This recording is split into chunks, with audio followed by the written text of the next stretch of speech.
안녕하세요. 원예학원 대표 선민입니다. 오늘은 지금 대치동에서 예비고1 대상으로 입시 패턴이 어떻게 나타나고 있는지 몇 가지 포인트를 잡아서 어머님들한테 설명드리려고 합니다. 예비고1들이 이제 2028년도 보면은 2022 교육과정에 보면 첫 해를 보는 학생들이죠. 그래서 이제 교육과는 이제 어머님들이 많이 아실 것 같아요. 내신의 5등급, 그 다음에 수능은 9등급제, 그리고 수능 과목은 고1에서 배우는 통사, 통과, 그 다음에 국어, 수학도 보면은 약화된 수학은 문과 수학이 될 것 같고, 국어는 또 약화된 국어가 될 것 같습니다. 그러면서 이제 이 네 과목들을 선택 과목 없이 다 같이 보는 어떤 그런 식으로 바뀌는 게 수능의 특징이죠. 그 다음에 이제 고교학점제에 맞춰서 내신이 이제 9등급제에서 5등급제로 바뀌고, 그리고 과정도 보면은 네 가지 과정이 나타나죠. 공통과정, 일반 선택, 그 다음에 진로 선택, 융합 선택, 네 가지 과정을 나타나면서 선택 과목도 상당히 많아지죠. 그리고 이제 여기에 대응한 서울대학교의 2028년도 입시안이 나왔죠. 그거를 통해서 지금 예비고1의 입시를 한번 그려보고 어머님들이 어떻게 대응하고 있는지에 대해서 간략하게 한번 말씀을 드리도록 하겠습니다. 일단 먼저 메뉴판은 짜졌고 2028에 보면은 서울대 입시안이 되게 중요한 것 같아요. 입시안이 아마 대세가 될 것 같고, 그에 따라서 연세대, 고려대도 움직이겠죠. 그러면 이제 어머님들 그냥 서울대 입시 방향이 나왔고 수시와 정시를 통합해서 할 수 있는 그런 학교가 강세가 될 것 같은데, 그러면 예비 고1부터 해가지고 지금 중학교 3학년, 2학년, 1학년들은 어머님들은 어떻게 하실 거냐 그러면, 일단 고1에서 우리 애가 1등급을 받을 수 있는 학교를 좀 찾아보는 게 되게 중요한 것 같아요. 그래서 10% 안에 들어가는 거, 그걸 찾아내는 게 되게 중요한 것 같고,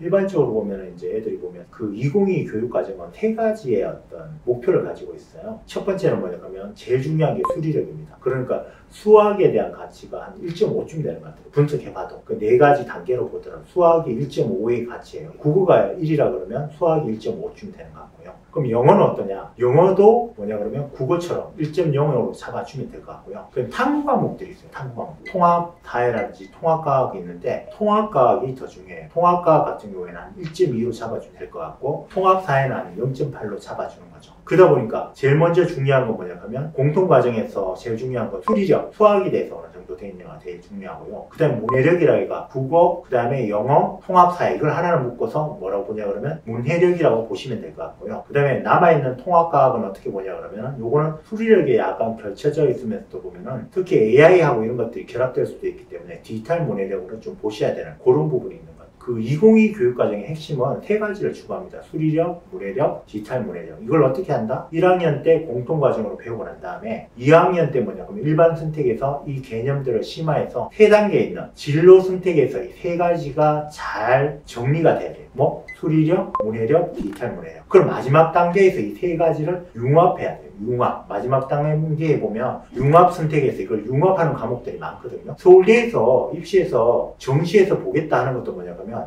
공통과정이나 일반 선택을 보겠다는 게 아니에요. 진로 선택과 그 다음에 융합 선택을 이 세 가지 수리력과 문해력과 디지털 문해력이 어떻게 잘 버무려져 가지고 대학교 왔을 때 진로에서 보면은 심화할 수 있는지, 확장할 수 있는지, 전공 역량이라든지 계열적 합성을 보겠다는 게 정시에서 보는 7단계 방식이라는 거죠. 물론 거기에서 뭐 융합 선택 같은 경우에는 내신 5등급제를 적용받지 않기 때문에 중요하지 않을 것 같기도 하지만, 그 안에서 가만히 보면은 교육과부에서 융합 선택에서 학생들이 치열할 것 같아서 이거는 절대평가로 바꿨잖아요. 그러면 그 안에서 가보면 세트가 여전히 살아있다는 거죠. 세 가지가 버무려져 있어야 된다는 거죠. 서울대에서 말하는 융합형 인재에 잘 맞아야 된다는 거죠. 그러고 난 다음에 이제 진로 선택에서 보면 개념이 굉장히 잘 만들어져 있어야 된다는 거죠. 그러다 보니까 서류평가가 이 부분이 되게 강할 때 거로 보이기 때문에 1학년 때 내신 땄다고 끝나는 게 아니라 또 이걸 잘 받쳐줄 수 있는 학교로 가야 된다는 것도 되게 중요하죠. 그러니까 이제 고비고비마다 이렇게 산 넘고 산 넘어 물 건너 이런 식으로 프로그램이 짜져 있는 거죠. 이걸 하다 보니까 어머님들이 생각이 되게 복잡하시는 거죠.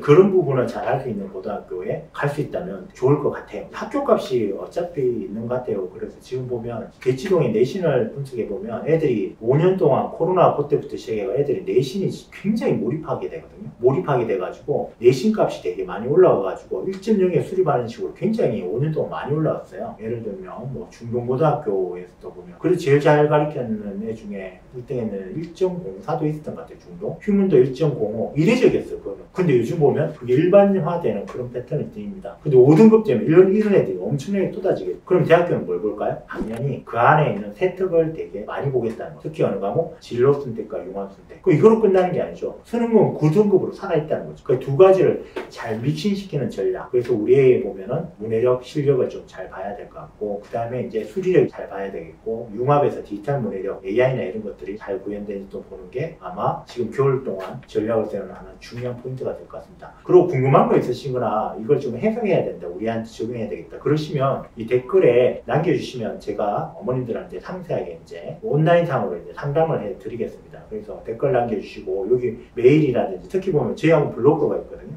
블로그에서 비밀 댓글로 해가지고 거기에 상담하시면은 제가 상세하게 상담을 잘 해드릴 수 있습니다. 그래서 여기까지 하고 오늘 마무리하도록 하겠습니다. 감사합니다.